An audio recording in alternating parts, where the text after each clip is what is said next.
आज अपन बात करने वाले हैं आईबीपीएस क्लर्क के पेपर के बारे में। तो मेरा पेपर था 24/08 को शिफ्ट वन में। शिफ्ट फर्स्ट में मेरा पेपर था, जिसका आप जो वाले बोर्ड पे इसका मेमोरी बेस डला हुआ है वो देख सकते हैं। तो पहले भाई जो रीजनिंग ओपन होगी, रीजनिंग रीजनिंग में थी 8 मेंबर पजल। 8 मेंबर कितने लोग थे?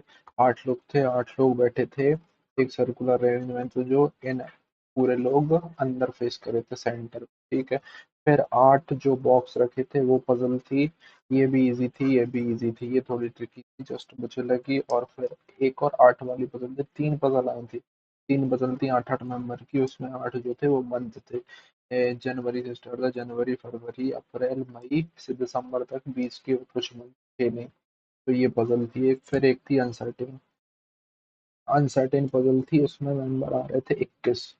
तो आप लोग बताना आपके कितने नंबर आ रहे थे? मेरे नंबर आए हैं 21। तो पहले था रीजनिंग सेक्शन। फिर थी एक अल्फा न्यूमेरिक सीरीज, उसमें अल्फाबेट्स थे, सिंबल्स थे, अल्फाबेट सिंबल नंबर थे। ऐसी पूरी सीरीज थी। उसमें के क्वेश्चन काफी थोड़े अच्छे थे क्वेश्चन, क्योंकि वो पूछ रहा था पहले कि लेफ्ट से ये अल्फाबेट या लेफ्ट से नंबर और राइट से एक अल्फाबेट है, तो उसके बीच में अगर जैसे सिंबल को ड्रॉप कर दिया जाए तो कितने एलिमेंट रहेंगे, क्वेश्चन थे। तो काफी अच्छे क्वेश्चन थे इसके। फिर एक थी इनइक्वालिटी। इनइक्वालिटी के रहे होंगे 3 से 4 क्वेश्चन। इनइक्वालिटी के 3 से 4 क्वेश्चन, तो ये सब मिला के 35 क्वेश्चन थे। और रीजनिंग में मेरे 35 अटेम्प्ट है, 35 ठीक है। फिर अपना जो सेकंड सेक्शन आता है वो था इंग्लिश का सेक्शन। इस बार इंग्लिश वही सेकंड सेक्शन में।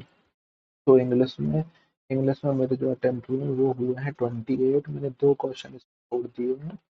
और इसका जो पैसेज था, एक पैसेज था, एक पैराग्राफ था, बाकी 5 जो क्वेश्चन थे वो वर्ड स्वैप के थे। Word swap. और उसमें जो आंसर में ऑप्शन थे वो थे both A and C, both A plus C. ऐसे जो ऑप्शन रहते हैं ना, सी एंड डी, ये ऑप्शन थे। तो ये वर्ड स्वैप थे। और फिलर थे, फिलर भी थे 4 से 5 क्वेश्चन। और उसी में फ्रेज रिप्लेसमेंट भी थी, एक या 2 क्वेश्चन हो। तो और एक आया था पैराजम्बल पीजे। तो इसके जो इंग्लिश में मेरे हुए वो 28 हुए। फिर अपना next आता है क्वांट।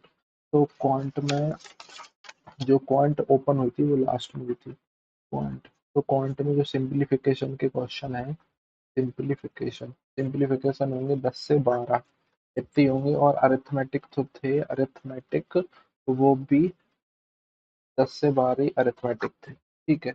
और फिर एक थी DI, bar graph line graph DI थी, लाइन ग्राफ वाली। और उसमें देखा तो शायद ए बी सी डी ऐसा कुछ करके डेटा था। और उनका जो बीच का जो डिफरेंस था ना वो 4 का डिफरेंस, मतलब इधर आ रहा था 80 और इधर आ रहा था 65।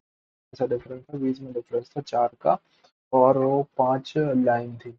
तो इसमें से डायरेक्ट ही क्वेश्चन पूछ रहा था। 2 क्वेश्चन थोड़े से लेंदी थे, कि जैसे वो पूछ रहा है ई का 55% और फिर उसका एफ से रिलेट करना है, और फिर एफ का पूछा था। तो ठीक है, इसमें थे सिंप्लीफिकेशन भी काफी इजी थे। एक सिंप्लीफिकेशन था वही √24 × √48, ये था। तो मैं इसको कर रहा था, √48 को 49 बना रहा था, इसको बना रहा था √24 को 25, इसको लिख रहा था 5, इसको 7, लेकिन इसको नहीं करना। इधर नीचे था √2। तो ये पता कैसे कटेगा? ये कटेगा 6 √4, मतलब √6 √4। तो ये आएगा √3 × √2 × 2। और ये आएगा √3 × 2 × 4। तो ये √2 से ये √2 कटेगा, √3 का √3 कटेगा, और 4 × 4 × 3, 4 × 4 = 16, 48, 48 आंसर। करेक्ट तो नहीं है, पर ये बहुत अच्छा क्वेश्चन था। काफी कंफ्यूजन था। और क्वांट में मेरे जो अटेम्प्ट हुए हैं वो हुए हैं 33। 2 क्वेश्चन मैंने अटेम्प्ट करे, क्योंकि एक जो क्वेश्चन था तो आप लोग को मतलब आपको बता, एक इसमें क्वेश्चन था सैलरी के बेस पे, कि उसकी सैलरी जो थी हर अप्रैल मंथ में इंक्रीज हो रही है 20%। अब 20 था कि 25 था ये याद नहीं है, 20% से मतलब 5 से 6 हो रही है। तो उसने 2021 का डेटा दे रखा था, और 2023 में उसने डेटा पूछा था कि उसकी सैलरी 20% से इंक्रीज हो जाएगी। और फिर उसके बाद जो सैलरी इंक्रीज होगी उसका वो 65% खर्च कर दे रहा है, तो सेव कितना कर रहा है? तो बचा हुआ 35% वो सेव करेगा। ये आंसर में पूछा था। ये क्वेश्चन मेरे से हुआ नहीं है। और एक क्वेश्चन था वो फ्रैक्शन का। फ्रैक्शन में उसने पहले मतलब एक्स रेसो वाई का अपना फ्रैक्शन है, इसमें पहले 10 प्लस कर रहा था और इसमें 5 प्लस कर रहा था, फिर इसमें से 10 माइनस कर रहा था और इसमें से 5 माइनस कर रहा था, और उनका रेशो दे रखा था। तो इसमें से वैल्यू फाइंड करनी थी, तो इसके चक्कर में मैं ये क्वेश्चन भी नहीं कर पाया।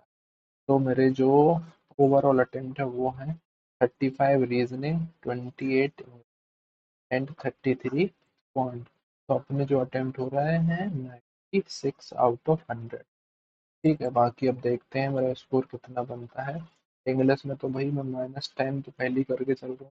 मेरा स्कोर 86 प्लस -2 होना चाहिए। अब देखो आगे क्या होता है। ठीक है, थैंक यू, मिलते हैं next